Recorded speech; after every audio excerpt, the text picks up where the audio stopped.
Hello and welcome to Frank's School. In the video that's coming, number 2 for today, you'll see what I filmed from the car driving from Eposende to Bussaco. Bussaco is a forest. It's a national park. It's a beautiful place. Eposende is where we stayed the night because it was too much to do in the day. Now, some of this stuff has been in passing. Eposende was in passing. Bussaco, no. That was a destination. And maybe I'll tell you more about that. I think I will in the next video. It was a place that I had determined I wanted to try to go there if we could. Okay, first of all, I want a correction. I was thinking about that. I think Shirley probably spent closer to $1,400, 1,000 euros, or maybe more. Going from euros to dollars confuses me. So that might be a little bit more accurate. I think my number is probably quite accurate. I think I said less than $2,500 for this trip that we took. I can't imagine that you could do it so cheaply. It's a lot of money, I know it is, but traveling to Europe for that long, we did it amazingly cheaply. Well, at first I felt apologetic about what's coming because anticlimactic, in a way the big events are over.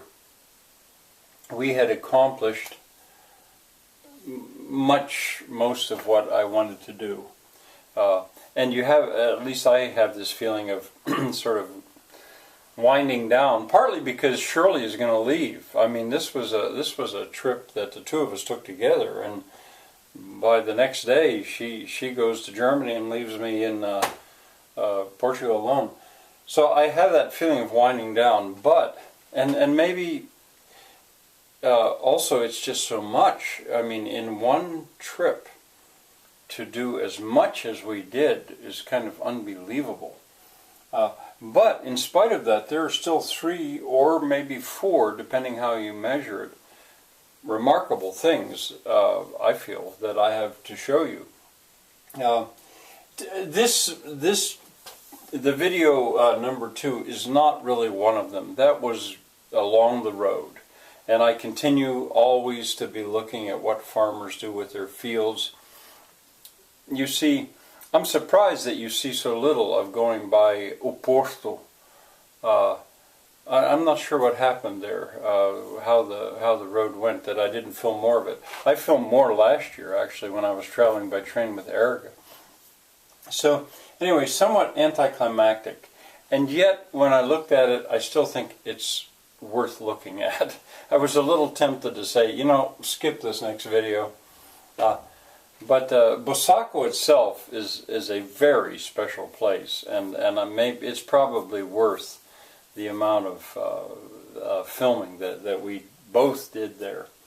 Well, okay, a couple details. As we're traveling south, notice that the shades of brown in the soil change from that dark, almost black brown of Minho. As we go south, there's about 4 shades of brown, and you just get this feeling that the soil is getting drier and less fertile. And then finally, a squat plate. I suppose an average, certainly American, would have no idea what a squat plate was. But at one of the roadside stops along that superhighway, there is a squat plate. I went really fast across it, but that's a bit of a shock. The first time someone who's used to a toilet sees a squat plate. I often think about, what about the poor fat old lady or fat old man that gets down there and then he can't get back up? I don't know. I mean, sorry about that in a way. Well, there's details to see in this, and then the next time, this is in real time. This is a Saturday, and so it'll probably be Monday.